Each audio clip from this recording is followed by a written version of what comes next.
Okay guys, we're back out here. We're done with this. We're going to put this to the side. I just wanted to show you guys. Can you even see it? Because when you guys see it in the video, when I first spray it out, you do have a little, not texture, just like a little orange peel on it. This stuff does flatten out like glass. So, I know when you first see it, it doesn't look that way. But trust me, it's as flat as you think it's as flat as you want it to be. How's that sound? So, I think we did good. Let's put this to the side. What's next? The roof, the hood. How's that? Yeah, I'm knocking out the little things first. Well, little things. Well, Junior did most of that. I'm just going to do a little more sanding on it because I want to. And but I'm not going to sand anything he did. Let's see how he did. I'll show you what I mean. So we're going to put the hood over here for now, and we're going to find a spot for this. Okay. I guess we're kind of like going backwards at this point. This is pretty much sanded good enough. Okay. This hood was repainted. I guess the whole car was repainted that this came off of. I saw the car. So there was no way I was leaving the second layer of paint. I would have been satisfied with the original layer, but we went down further than that. Okay, as you can see, most of it just has some of the primer or whatever it is on it. We're good. Now this came from a 78 Gremlin. This is a 78 Concord. Okay, they wound up using these hoods later on the Eagles, if anybody has an Eagle, Spirits, and all sorts of stuff. 78 Concord has a 1 year only nose. Now this molding here with all the pox is not the one that's going on. We have an NOS one. This isn't even the one off Junior's car. This is one Junior picked up and got eBayed, but he got his money back. I told him there's nothing wrong with it. So, needless to say, a Gremlin does not have the molding across the hood, and the headlight doors, which are headlight buckets, whatever you guys want to call them, are sunken in. So the metal around that you see on the outside that you see me priming is exposed. On Concord it isn't. It's over the front of the fender and continues here and continues down. So Junior had taken care of those dents up there that look like somebody strapped this thing down. Should have known better. I mean, I don't know Gremlins that well, but Gremlin has an emblem in the front. And as you can see,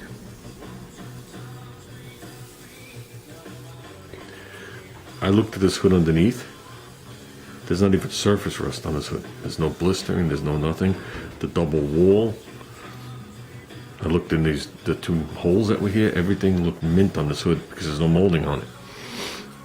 Little did I know that they skimmed over, which are old pock marks and new, because I'm pushing on them right there. So it's not like the hood's falling apart. I mean, so I don't know if it's focusing in or not.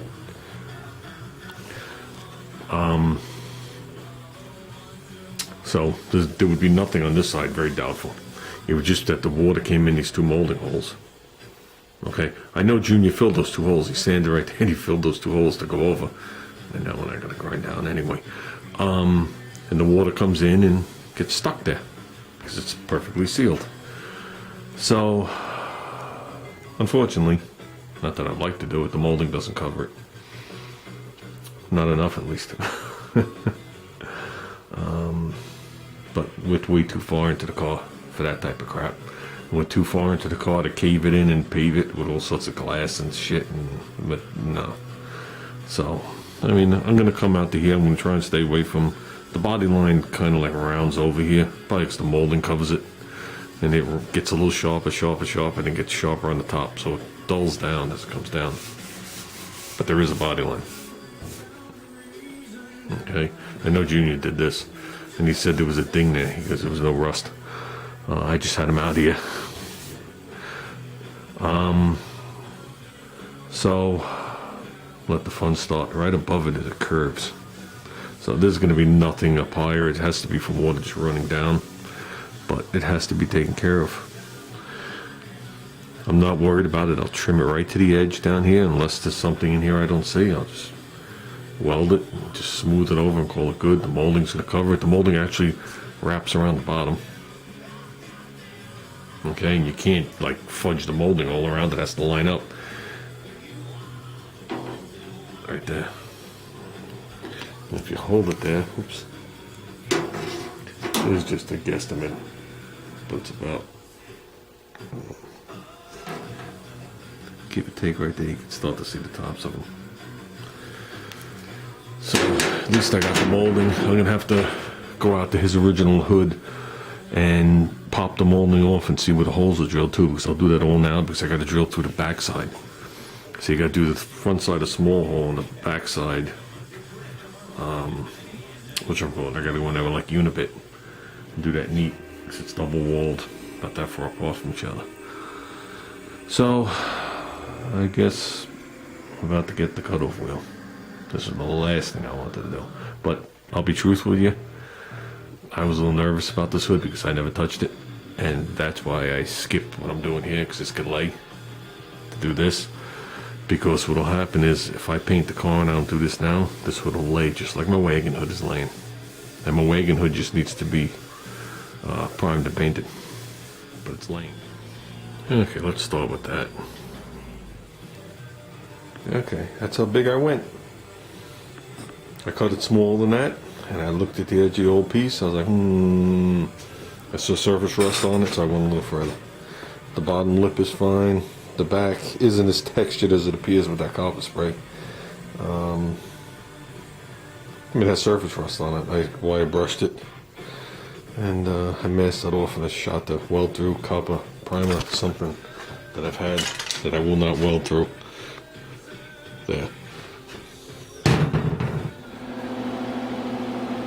Okay, we're nibbling at it. Like I said, I had to make it 2 pieces.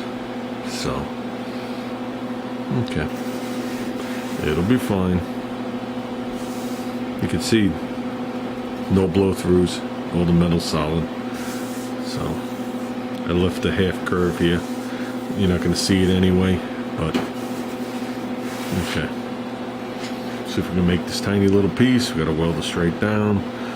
Blah, blah, blah, blah, blah, blah, blah, blah, blah, blah, blah, blah. Done. Okay, a little bit more touch-up welding and some grinding, and that should be good. Question is, did I create any high spots?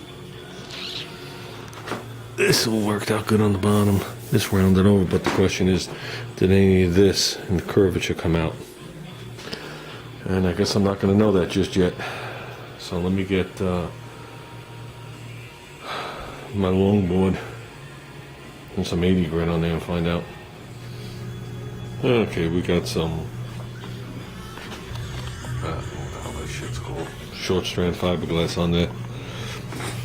Should be set. Let's knock it down. Okay, that's good.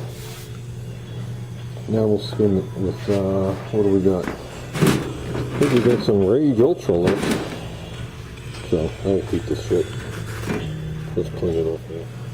Okay, our first coat of Rage Ultra. A little heavy, I guess, I don't know. We'll work on it. We spread it way out. Got it out much wider there and that much wider there. So, and like always, if you look, whenever you go on a curve, you put it high, you hit metal, and then you go. So, whatever, doesn't matter. Okay, we're doing pretty good. Start to touch here, here, here, over here. So we're good. I'm gonna give it out one more skim, work it out, then we'll block it and see what we got. So after we block it, we can go with the metal glaze. I got a feeling we're gonna find dings all over this hood. I got a feeling this hood spent a lot of time off the car. If you remember, Junior did a couple things. As I was sanding it, I saw the rings of like dings, which I forgot what they are, but that's fine. I'd rather epoxy it, high build it, and then take care of them myself. So, okay. Okay, guys, I'm going with that. Okay. I don't think I'm going to get it any better, and you can see I'm just touching in the center. So,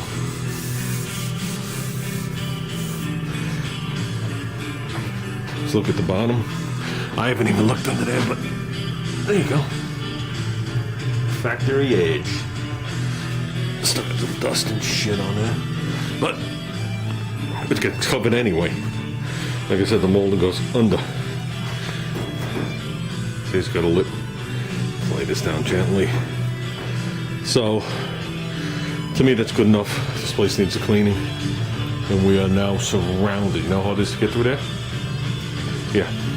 We are now surrounded by stuff and dust and shit. Look at my shoes. So, but that's good. This thing just needs a cleaning. We need to clean in here. And I'll hit this thing with epoxy tomorrow night. So I'm done for today. I've been out here all day.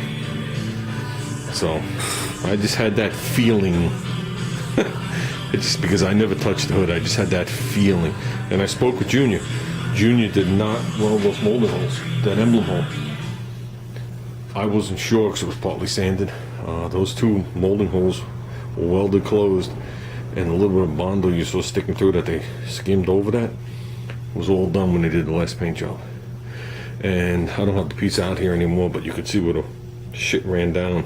There was two rust lines coming down. That's what did it. It's probably, I mean, think about it. Salt mist spraying on this thing, then going down. What we got to do is we got to make sure when we drill out these holes that we seal everything so nothing gets in there.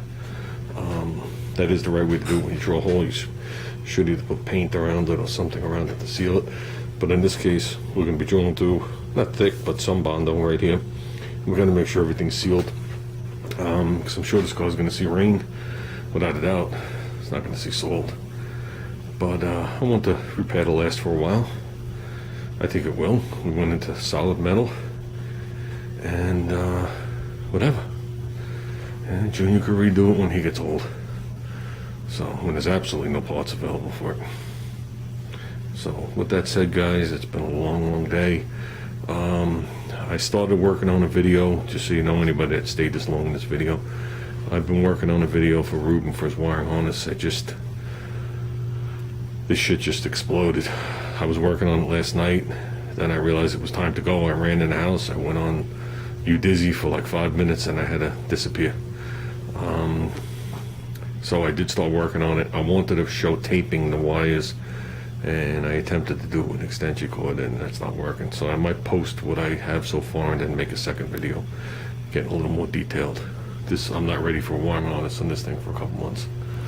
So, okay guys, that's it. I'm calling it. We're done. Talk to you later.